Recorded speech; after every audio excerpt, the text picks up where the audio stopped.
Apat. Itlog na pula, basag na. Kaya mabasag, lulutuin naman din eh.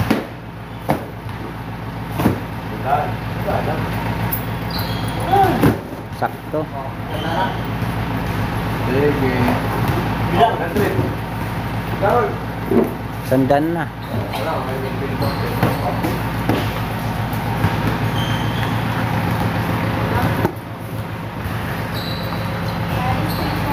Opo.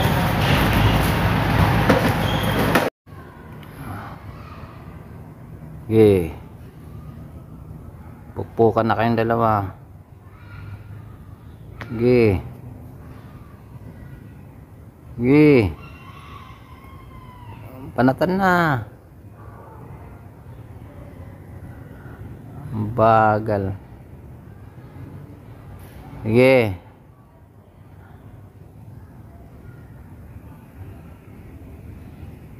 Wala ka pala sinabi.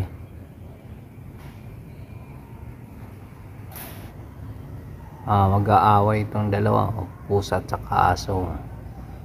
Sige. Tingnan natin kung sino matibay sa inyong dalawa. Sige. Sige nga, pukpukan nga kayong dalawa. Talo tong aso na to eh. Walang ano yan sa pusa na yan. Isang kamrot lang sa ilong yan, takbo yan. Tama. Babalik yan, babalik. Babalik yan dito.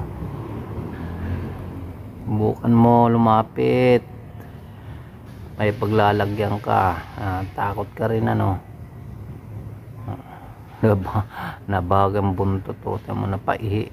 Akala niya hindi siya papatulan ng pusa. Babalik pa yan. Babalik. Babalikan pa yung pusa. Sige nga. Unahan mo nga yung pusa. Sige. Unahan mo nga. Sige. Sapul ka. Sige. Bilisan mo na. Tingnan natin kung hanggang saan ang kaya mo. Sige.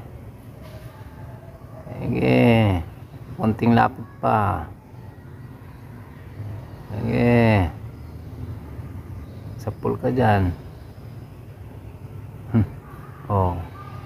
Naman na. Saan ka na mapupunta? Sige. Lapit. Tatakot na yung aso eh. Walang panlaban sa pusa yan. Pusa pag nakamurot yan, baon yan. Wala sinabi itong aso na to eh. Kakaripas yan pag nakamurot yung ilong yan. Yung ilong niya na kulay itim, pag nakamurot yan, takbo yan. Sige. Tama na, sige.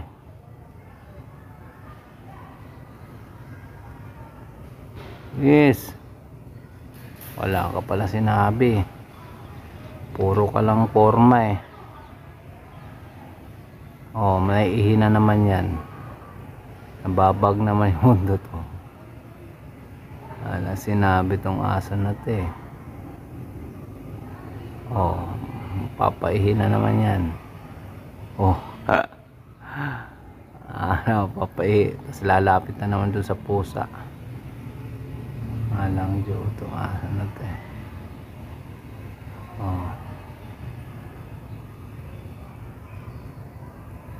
Takot pala siya eh. Takot. Lapit ka ulit.